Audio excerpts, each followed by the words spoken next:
Hey guys, and welcome back to this channel. In this video I'll be showing you guys how you can create this really cool heart-shaped video transition on CapCut PC. So I'm just going to split the video into two, and then I'm going to add this video on top of the other video. Then I'm going to select mask, and I'm going to select the heart shape, and I'm going to make it super tiny, and then I'm going to add a keyframe. And then here I'm going to then make the heart shape really big, like so. And just review it. If it's too fast, then make the keyframe space like larger.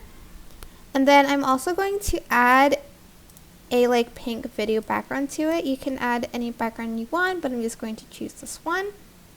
Actually, this doesn't really suit it.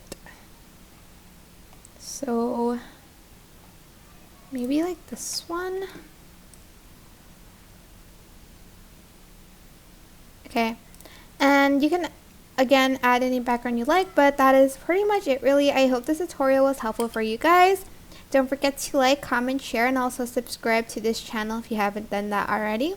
If you have any questions, just leave it in the comment section down below, and I'll try my best to answer them all for you guys. And if you found this video helpful, please click the thanks button above the description box down below. Thank you so much for watching. Bye!